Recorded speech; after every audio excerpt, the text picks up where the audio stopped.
Today's guest is going to step you through a $1,500 marketing strategy that increased revenues by 34%, added 17,000 prospects to his mailing list, got him tens of thousands of dollars in free publicity, and positioned his business as an industry authority. That is marketing gold right there.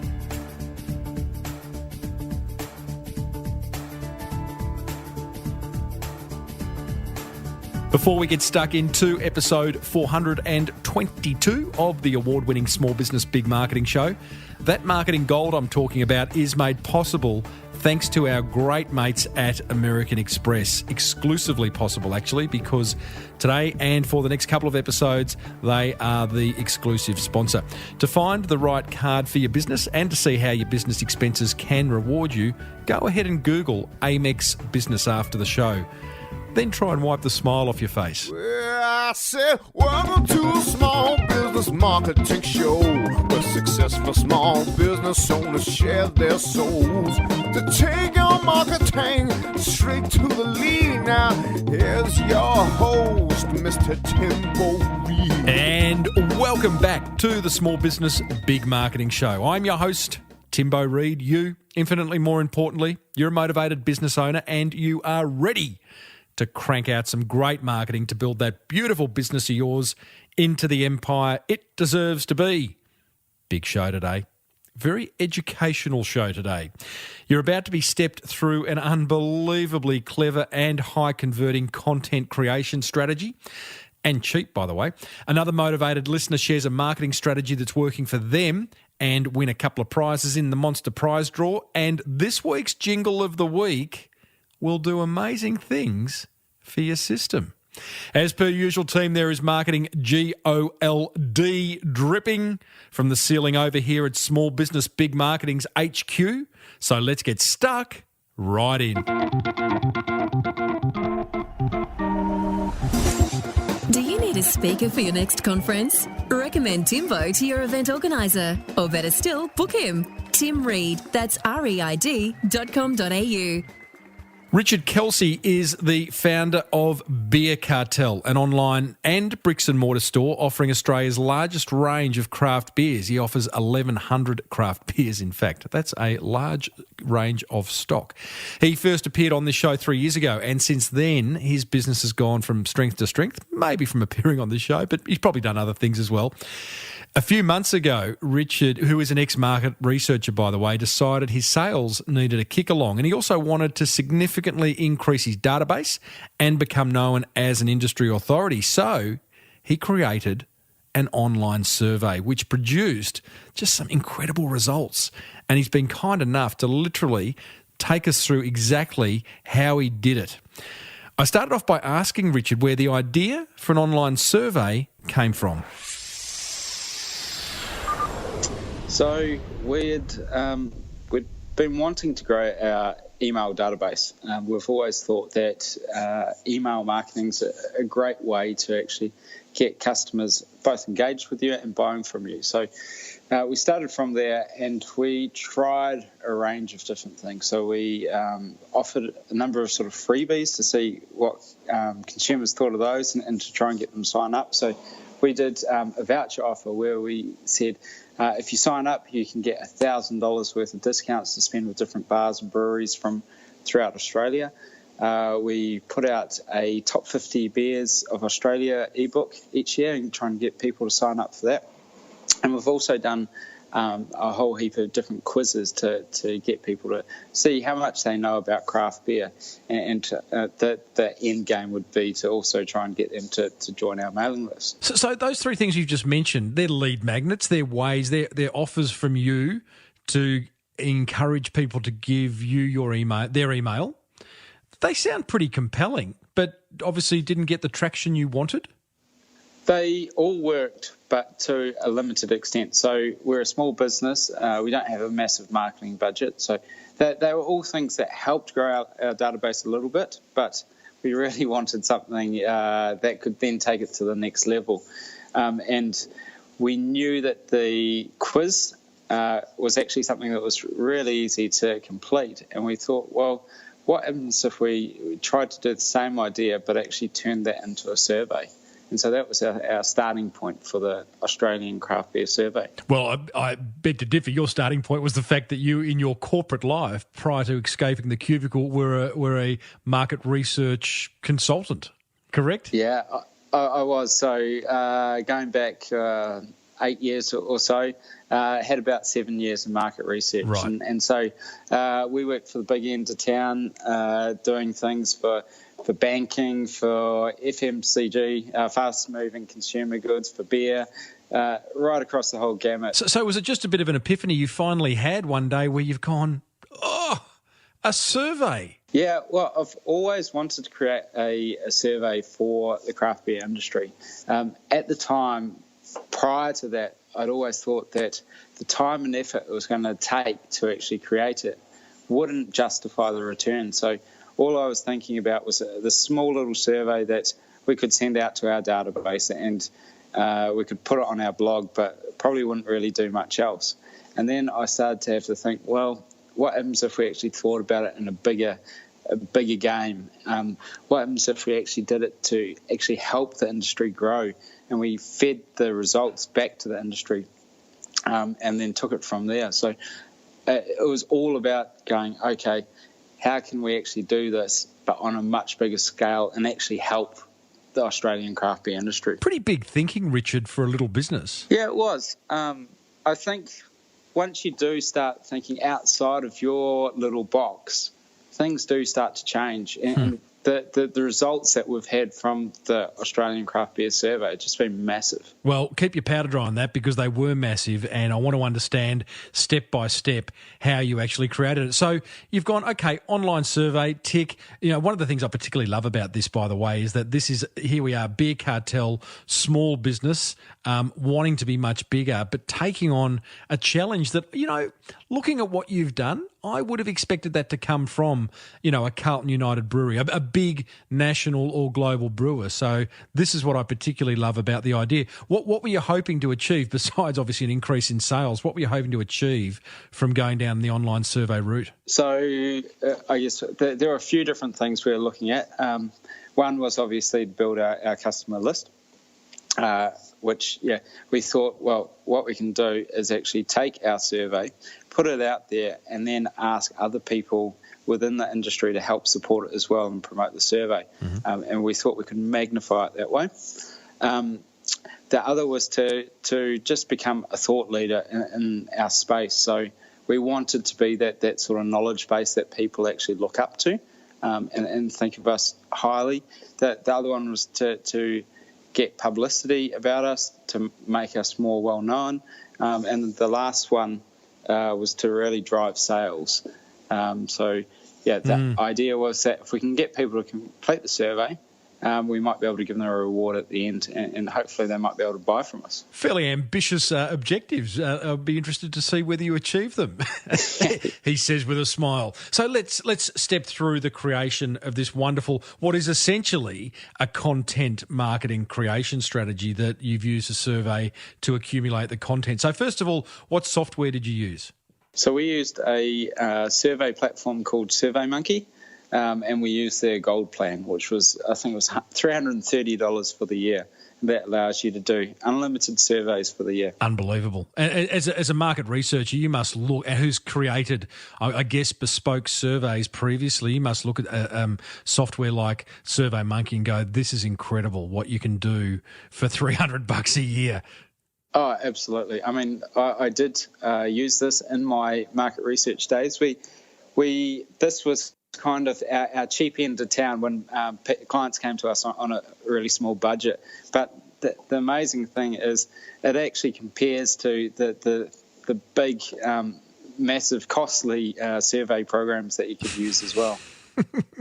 So you've got your medium sorted out, SurveyMonkey. It's so beautifully elegant, and the way it presents the information, and even the simple things. Like I've looked at the survey that you've created, and it just shows you where you're at. You break it up chunk by chunk so that someone's not confronted with this incredibly long page of questions, which no one's going to want to complete. But you sort of do it in chapters, right? And then at the bottom it has, what is it, a completion bar? Yeah. Or A progress bar. Progress bar.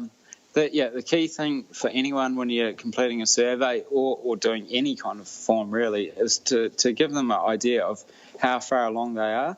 And so that's what the progress bar does. And we also put different sort of statements in the survey. It says, not long to go now, you've just got 2 questions to answer and then it's complete. So nice. Just little kind of things to just help people move along and feel like that we're not stealing their whole life away from them. We're just taking a couple of minutes.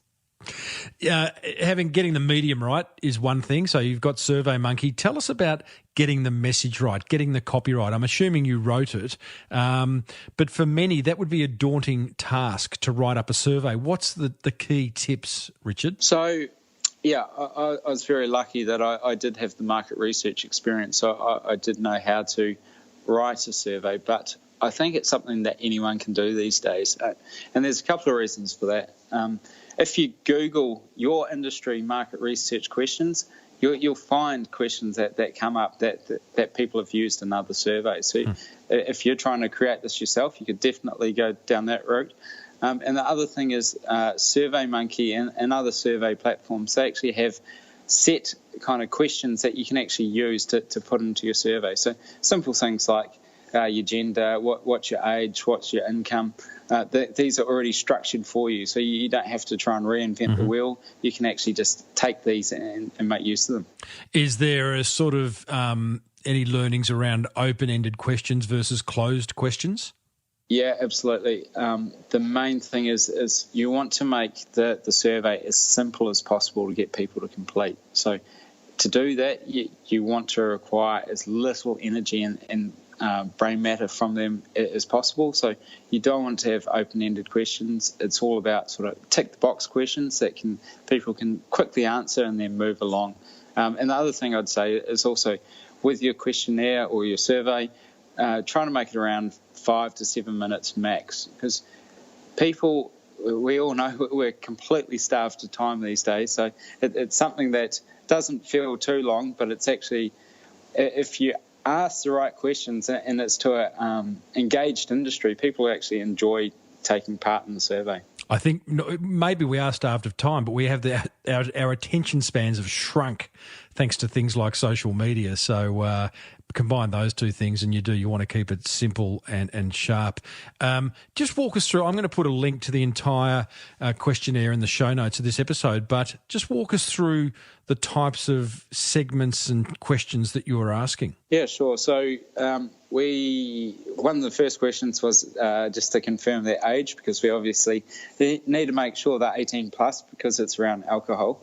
Then we get into sort of craft beer behaviours. So how long people have been drinking craft beer, what styles of beer they drink, who they think is Australia's best craft brewery, how long they've been buying craft beer, what their favourite beer style is. And then it progresses into some attitudinal questions. So what do they think about different ownership businesses in the craft beer space? So how does a small independent craft brewery compare to a multinational? Which one are they most likely to buy from? Yeah, right. Then you've got things like, do you think cans are better than bottles? Do you drink from a beer glass? So it's all things that are of interest to people that are involved in the craft beer space. Okay, so you've got this wonderful, beautiful-looking online survey. I want to sort of interrogate you as to how you got it out there and promoted it. But before we do that, then understanding as people are completing the survey, their information is going to the back end of SurveyMonkey. I haven't seen the back. It's not. It's SurveyMonkey.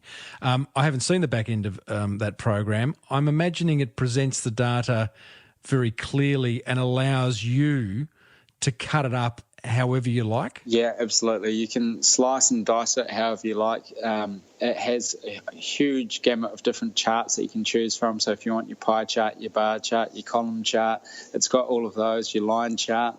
It's an amazing piece of software for the price that you pay. I do love a good pie chart. Do you have a preference for a chart? I'm very anti-pie charts. Oh, hello. Is this controversial? Why? I just don't think it gives a really clear understanding of what people are looking at. Oh, Richard, I think you need to revisit that. A beautifully presented three-dimensional pie chart is quite hard. Even worse, three-dimensional.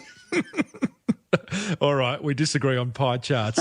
So what you've done as this data is heading into the back end, you have then created. How have you presented it as a finding? An e-book or a how? No, so we put it into our blog. For us, one of the end games was to try and drive SEO. Yes. So links to our site, and so we put it into our blog. Titled it the 2017 Australian Craft Beer Survey Results, and it's amazing. I think if you're probably in most countries and you actually typed in craft beer survey, we're going to be the number one spot. See, even right there, I mean, it's genius what you've called it, the 2017 Australian Craft Beer Survey. I mean, you sure that's not coming from a multinational brewery? I mean, this is what I love about the marketing world, Richard. It's changed so much, and it allows businesses like yours and mine to punch so far above our marketing weight and marketing budget, right? Oh, absolutely. I mean, it's amazing what you can do now, even compared to 5 years ago. The world is changing. Oh, yeah. And it means it's so much easier for small guys to get a leg up on the big competition. Correct. So, okay, got the survey. How did you get it out there? How did you promote it? I'm sure you've got an email list, so it goes out to those guys. You put it on your social media, but I'm feeling that's fairly limited. So you went out and sought partners? Yeah, so what we did, first of all, we created a Facebook video, and we published that. And then we went out to the industry and said, look, if you are able to support this survey, what we'll do is we'll give you a specific industry report that has insights on how to actually help grow your business. And all you have to do is share the Facebook link, and if you're kind enough, also put it out to your email database. And so we went from there. And I think we had, of the online Facebook video, we had 370 shares, to give you an idea. Brilliant. Now, again, I've seen that Facebook video. With all respect, Richard, it is wonderfully, what's the word, naive? Amateur. Yeah, budget. Budget. And this is great. Again, it doesn't have to be a big production. It was a 14-second video, folks. I'm guessing shot on your iPhone, Richard, and it's just simply of Richard going down the shelf of his store in Sydney, videoing a series of beers along the shelf, and then with a super above it saying, win a $500 voucher or something to that effect by completing the survey. That's it. Yeah, it was very, very simple. We tried an image the previous year, so we did a 2016 survey. Yes. But we know that Facebook just values videos so much higher. So straight away we thought video would be the way to go this year. It was pretty effective. So just to be clear, you have encouraged others to share the video and the link to the survey on Facebook. You got 370 or so shares. For them doing it, are you giving them a private labelled report, or? What we did was we said that anyone that shared the survey, they'd get a industry report, which we valued at $2,000, and that's the one that has the insights on how to help grow your business. Mm-hmm. And if people also got more than 50 people to complete the survey, then we'd give them their own sort of personalised report that says, this is how your brewery, so for instance, this is how Bolter Brewery compares customers compared to everyone that drinks craft beer in Australia. How do you track that? So what we did was, with SurveyMaker, you can actually create custom links. And so we were able to identify, we said, okay, here, Bolter, this is your custom link. Put that in all your social media comms, put that in your email database, and we can actually track the exact, so we can say that's a Bolter customer right there. Okay, brilliant. So how long was it up for, this survey? Roughly 2 months. So it was going to be a bit shorter, but we kept on having lots and lots of people complete it. So it just made sense to keep it going. Wow, that's nice. Okay, so you got lots of completion. How many in the end completed the survey? It went pretty well. We had 17,000 complete the survey. Jeez. That's a fairly good sample size. Yeah, it's not too bad. So in standard market research, if you can get 1,000 people to complete a survey, you're doing really well. Mm-hmm. If you're getting 5,000 people to complete the survey, you're paying huge bucks to get that survey done. Yeah, we managed to hit 17,000.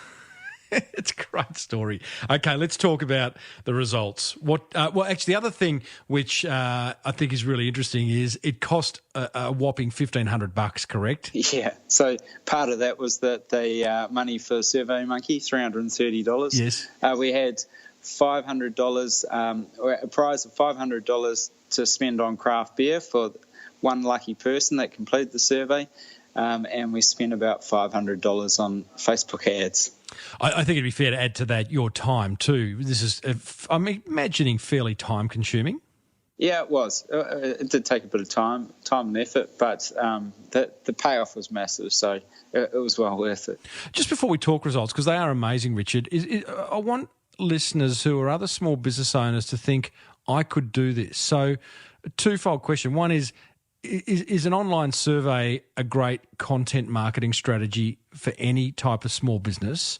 And is it easy enough for a small business owner to get their head around, which I guess is yes, given what you've explained already? Oh, yeah, I think it's relatively simple to pull it all together. And if you think about the media are always looking for angles to talk about your industry, and they're always searching for things to talk about. So what we did, which anyone can do, is actually structure the survey to think, okay, what would the media like to get hold of? What would they like to talk about? And then provide statistics around that. Genius. Okay, talk us through the results. Start with sales. Start with the big one.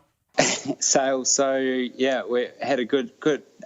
What we did was we offered everyone that completed the survey, just as an additional thank you, we said, okay, here's $10 to spend with us if you spend over $50. And we had $65,000 in additional sales. Tick. Yeah. A simple $10 incentive. Wow. Exactly. Okay. How big, what did it grow your list by?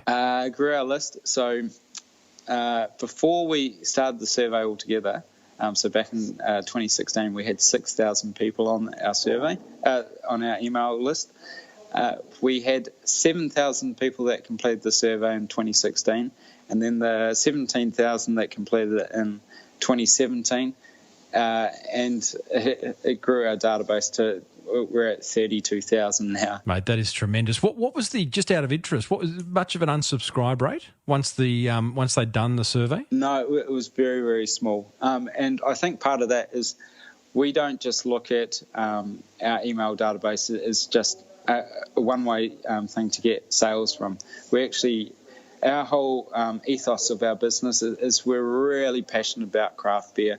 We started our business back in 2009, and the whole idea, even back then, was to take people on the journey, to tell them about the wonderful sights, smells, stories, aromas, flavours about craft beer, and to help educate them along the way. And so as part of all our email sort of program, we have a big focus on education. And so we've always tried to use the email database as a way of sort of communicating that information. Yeah, so a lot more, I would call it pull marketing versus push marketing. You're not just going out with the beer of the cheapest beer of the week or some sales items. You're actually adding value to others who enjoy the craft beer experience. Joy, 2009 is when you started. Was craft beer even invented then? It was tiny. Back then, it was called boutique beer. So yes. Nobody even knew about craft beer.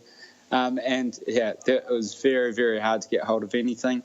I think there might have been, say, 20 to 30 craft breweries in Australia. What did you see that others didn't? I think it was just that we were so early.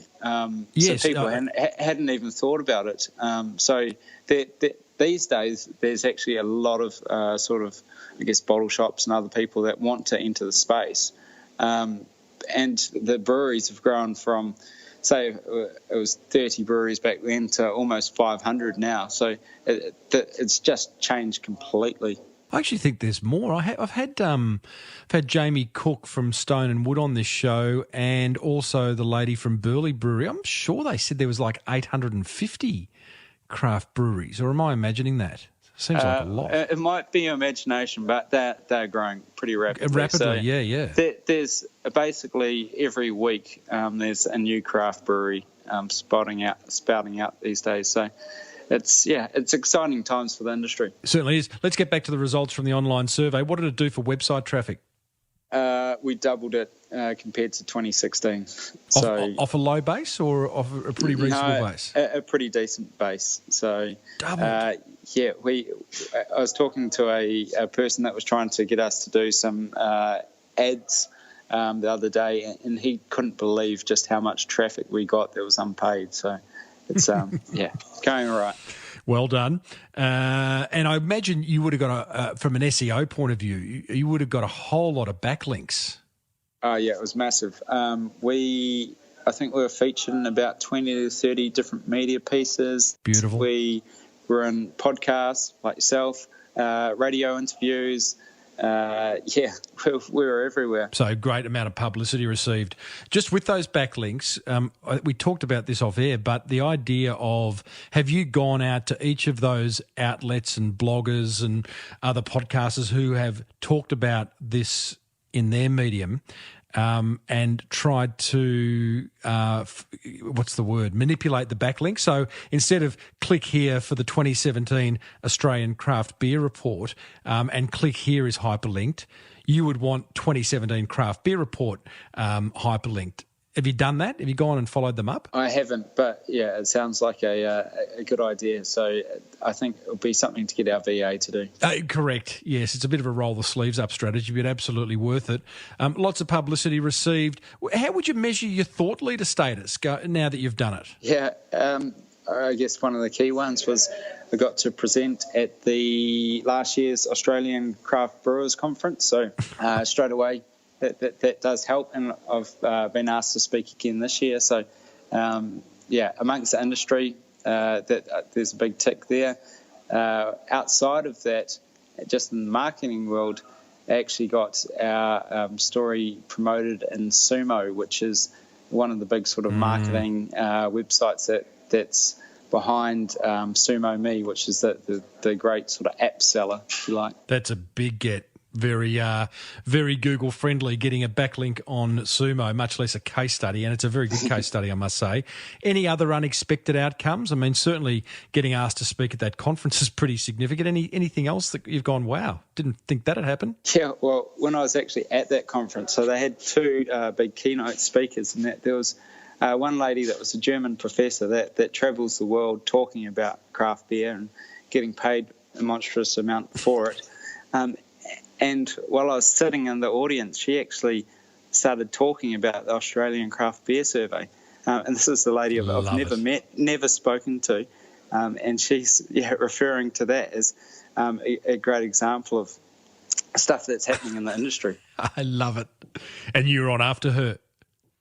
Not quite after her, but next day. And I did get to have a chat.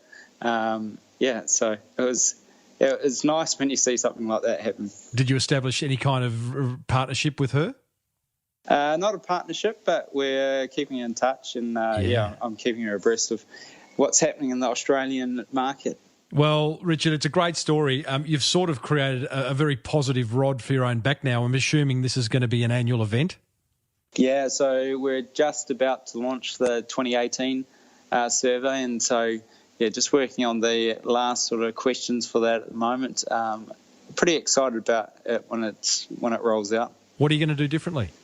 There's not going to be a lot. The questions we sort of change a bit each year, just to find what is topical that the media wants to get hold of.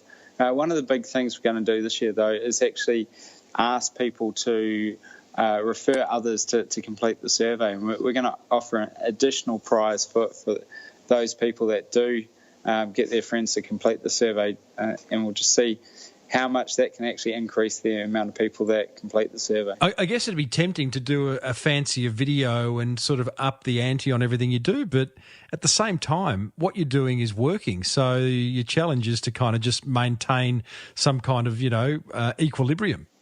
Yeah, we actually are taking the video to another level. So we had a videographer in this morning. Oh, here we go. So all fancy pants. Hopefully the wobbly shelves we don't have this year is going to be a bit more high-end, so we'll see what happens. Well, that's interesting. We I guess attempted to do that when things are successful. We've got a bit more dough to throw at things, but I guess the proof will be in the number of surveys and shares and results that you get. So good luck with it, huh? Thank you, yeah. So we did 17,000 last year. I've got a big aim this year, and it's 40,000. So we'll see how we go.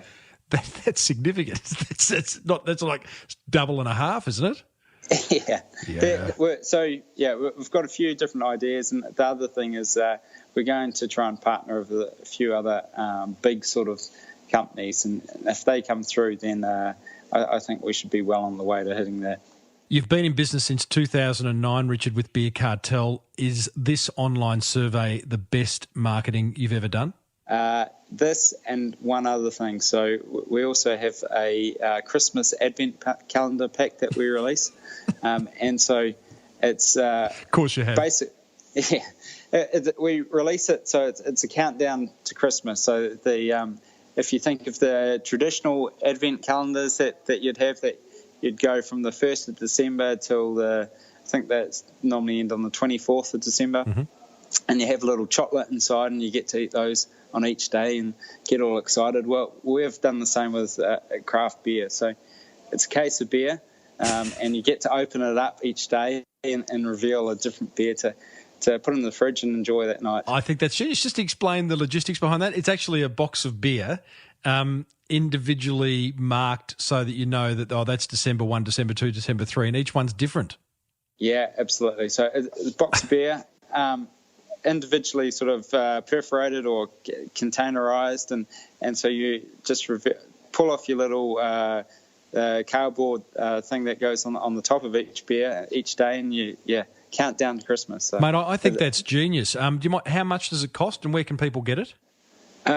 Roughly 119, I think it is. So it'll be on the website. We'll be doing a pre-order. I think we start it in September.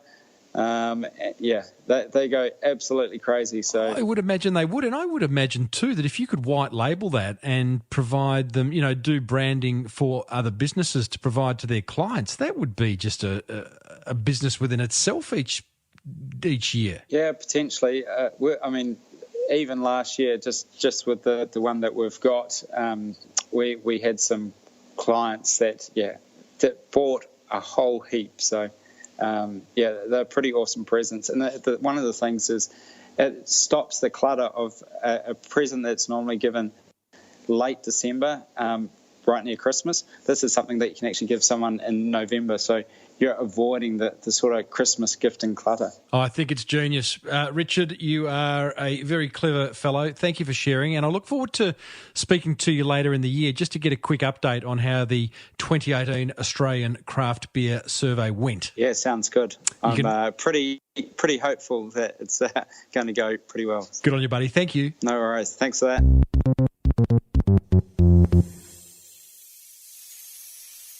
Well, there you go, team. Beer Cartel's Richard Kelsey. You'll find the full Beer Cartel survey over at smallbusinessbigmarketing.com/422, plus all the other links and resources that Richard mentioned, and there was quite a few, so I encourage you to go and have a look at them. Coming up, another motivated listener shares an idea they've learnt from this show and how it's positively impacted their business, and in this week's advertising jingle of the week, we'll do amazing things for your system.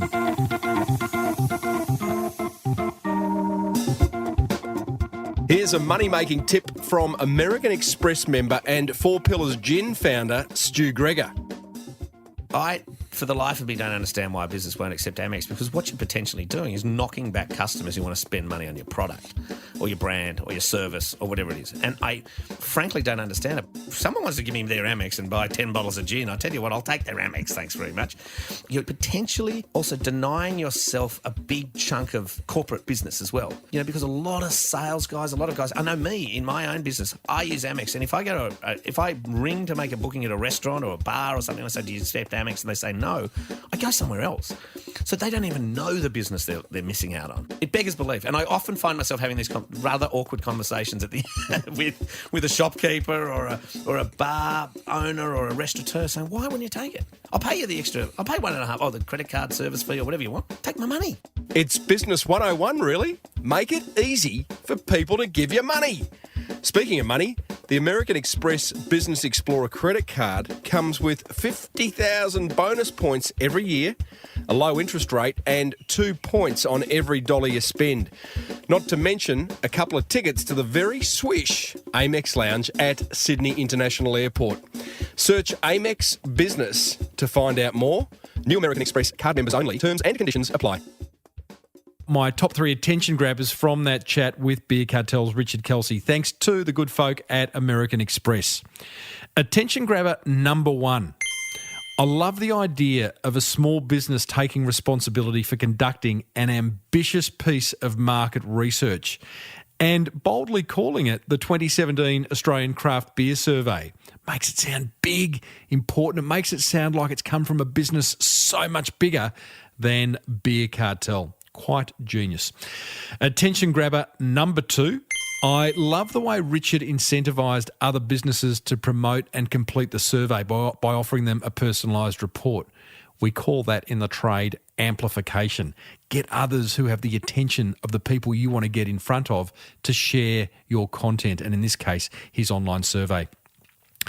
Attention grabber number 3. I love this one. I love how a simple Google search will help you identify the best questions to ask in your industry. Like Richard said, you simply Google your industry and then market research questions. That'll help you formulate a simple, easy to complete questionnaire. That's what grabbed my attention. Would love to know what grabbed yours, or maybe you're going to do an online survey for your industry. Let me know. Head over to smallbusinessbigmarketing.com/422 and leave me a comment.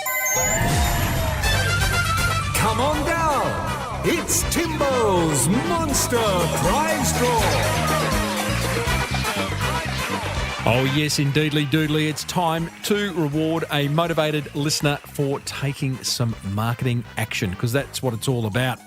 All you need to do, if you would like to win, is email me, tim@timreid.com.au, telling me one idea you've implemented from listening to this show and what impact it's had on your business. And if I read it out on air, you receive a prize or two from me and a past guest's business, and you go into the prize draw to win a hot lap in a racing Porsche with past guest and racing car legend Steve Richards. That's valued at $2,500, and I'll announce that at the end of the year for the best letter. Okay, today's winner is, insert drum roll.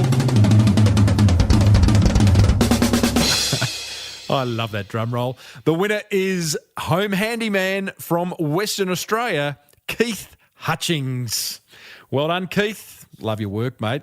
He says, hey, Timbo, I work as a handyman here in Fremantle, Western Australia, and I have taken your advice on helpful marketing very seriously indeed, he says. I like that. There is a local closed Facebook group called Freo Massive with 22,000 people on it. I was told recently by a fellow handyman that he couldn't get any work off the page because I had captured the niche. Oh, yeah. How did I do that, you may ask? Took a page from Timbo's book. That's what I did, says Keith. Anytime someone refers me a job, I make sure to thank them on the page. If someone asks a question or a how-to, I answer the best information that I can, including referring people to reliable tradesmen and suppliers. Great. That'll come back to you in spades, Keith. I regularly post pictures of my best suppliers, recommending them to people. If I come across shoddy work, I will post pictures of it, telling them to make sure that their builder doesn't do the same thing, educating people about things like painting the bottom edge of their exterior doors and priming their new plaster before painting. Basically, being helpful and friendly is the key to it. At this point, I'm getting a third of my work from the page and am booked a month in advance. Thanks, Tim. Keith. Keith, that's genius, mate. What isn't genius is you didn't give me your business name and you don't have a business email. You're running a Gmail email. I would suggest upping the professionalism and at least getting a business email. I think it always looks good. But I love your work, mate. That's a genius idea. For your trouble and for your success, Keith, I'd like to add to it with a box of 8 canisters from the Good Crisp Company valued at $30, a 6-pack of noodles from Mr. Lee's Noodles. I think it'll be the Hong Kong street beef. Pretty tasty, valued at $30, plus a backlink on the smallbusinessbigmarketing.com website, which I'm told is priceless. If you would like to enter the Monster Prize draw, then please email me your marketing idea that's working for your business. tim@timreid.com.au.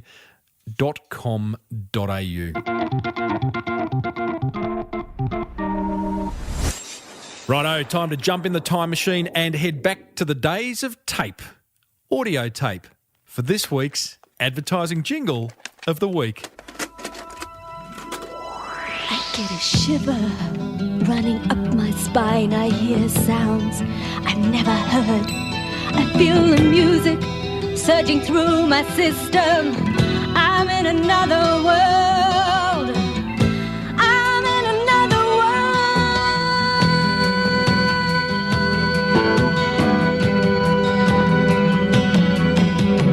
TDK does amazing things. TDK does amazing things. TDK does amazing things to my system. TDK does amazing things. TDK does amazing things. TDK does amazing things to my system. To my system. I loved that ad as a young boy and loved tape. I was a bit of a BASF guy myself, sort of TDK every now and then. I think they were slightly more expensive, the TDK tapes, and they came in a metal case if you had the extra couple of bucks. But, oh, what a great old ad. All right, you can watch that ad over at smallbusinessbigmarketing.com/422, by the way. Very, very 80s in its production, I must say. Well, that almost brings us to the end of episode 422. If you're new to the show, you'll find my entire back catalogue of interviews over at smallbusinessbigmarketing.com, along with a transcription of each show, or of each interview, actually. And I'd love to hear from you. Hit the contact button over at smallbusinessbigmarketing.com. You can email me there, connect with me on social media, buy my book, do all that kind of stuff. Big thanks to American Express for sponsoring this episode. Love you guys. Search Amex Business if you would like to find out how your business expenses can reward you and maybe take you away for a little sojourn, a little break. Amex are very good at that. If you love the Small Business Big Marketing Show, then let another business owner know about it by grabbing their phone and downloading it for them. It's the only way, guys, to get this podcasting thing up and out there. You're ahead of the game. Until next week, I'm Timbo Reid. Thanks for tuning in. May your marketing be the best marketing. Bye for now.